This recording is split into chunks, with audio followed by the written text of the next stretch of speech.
Sir నమస్కారం sir. నా పేరు గోపినాథు, ప్రకాశం జిల్లా prawn farmers association president sir. Sir ముందుగా మేము అప్సడా రాకముందల వచ్చిన తర్వాత ఈ తేడా చూసాం కాబట్టి మాకు రక్షణ కవచంగా అప్సడాని ఏర్పాటు చేసినటువంటి తమరికి మా ప్రకాశం జిల్లా రొయ్యల రైతుల తరపున, రాష్ట్రంలో ఉన్నటువంటి రొయ్యల రైతుల తరపున ధన్యవాదాలు తెలియజేస్తున్నాం సార్. 2019 తర్వాత కోవిడ్ వచ్చింది సార్.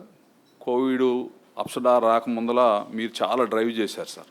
అంటే అప్పుడు కొనుగోలు చేయకపోతే మీరు బాగా డ్రైవ్ చేశారు, వాళ్ళని ఒక రకంగా బెదిరించి కొనుగోలు చేయించారు సార్. ప్రాసెసింగ్ ప్లాంట్ రైతుల తరపున ప్రాసెసింగ్ ప్లాంట్లకి బాగా ఒత్తిడి చేసి కొనుగోలు చేశారు సార్. తర్వాత అప్సడా ఏర్పాటు చేసిన తర్వాత మాకు అప్సడాని మేము రైతులుగా ఎట్లా ఉపయోగించుకున్నామంటే 2022 నవంబర్ డిసెంబర్ నెలలో సార్ వ్యాపారులందరూ ప్రాసెసింగ్ ప్లాంట్లు, రాష్ట్రంలో ఉన్నటువంటి ప్రాసెసింగ్ ప్లాంట్లు అందరూ సిండికేట్ అయ్యి కొనుగోలు చేయటం నిలుపుదల చేశారు సార్. 180 రూపాయలకి ఇస్తారా, 100 కౌంట్ కేజీ రొయ్యల్ని 180కి ఇస్తారా, 190కి ఇస్తారా అనేటువంటి బెదిరింపు దోళ్ళతో నిలుపుదల చేసిన క్రమంలో మాకు రఘురాం గారు అప్పుడు అసలు పరిచయం లేదు సార్. మేము మా అసోసియేషన్ ఇండిపెండెంట్గానే ఏ పార్టీకి అనుబంధంగా లేకుండా అప్పటికి ఇప్పటికి ఇండిపెండెంట్గా నడుపుతున్నాం సార్. రఘురామ్ గారి ఫోన్ నెంబర్ మా గ్రూపులో దొరికితే రఘురామ్ గారికి మేము ఇంటిమేషన్ చేసాం సార్. అప్పుడే రఘురామ్ గారు కోవై చైర్మన్గా తమరు నియమించారు.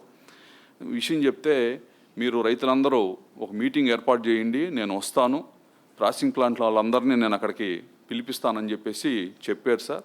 ఒంగోలులో మీటింగ్ ఏర్పాటు చేశాం సార్. దాదాపు ఒక 1500 మంది ప్రకాశం జిల్లాలో ఉండేటటువంటి ఫార్మర్స్ 1500 మంది సార్. రొయ్యల రైతులు 1500 మంది ఫార్మర్స్ వచ్చారు సార్. అంటే సమస్య ఎంత తీవ్రంగా ఉందనేటువంటిది తమకి అర్థమైద్దని ఆ విషయం చెప్తున్నాను. వచ్చిన తర్వాత ఆ రోజు దాన్ని డైవర్ట్ చేయడానికి ప్రాసెసింగ్ యూనిట్లో గ్రామాల్లో చాలా ప్రచారం చేశారు. అయినా కూడా రొయ్యల రైతులందరూ వచ్చారు.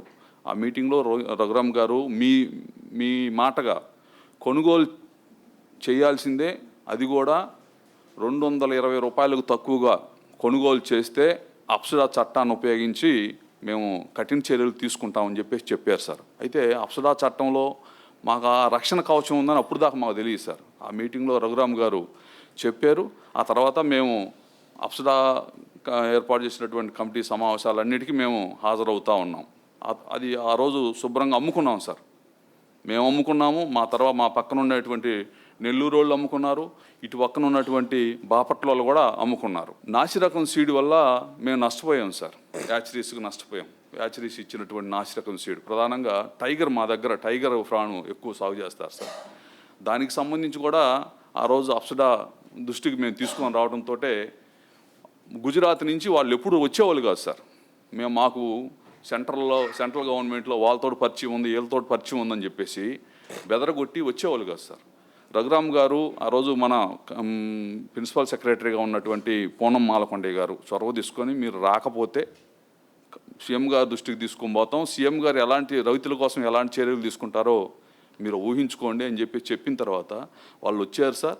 వచ్చి రైతులందరికీ సీడ్ ఇస్తామని చెప్పేసి ఆ రోజు ఒప్పుకున్నారు. నష్టపోయిన రైతులకి సీడ్ కూడా ఆ రోజు ఇచ్చారు సార్.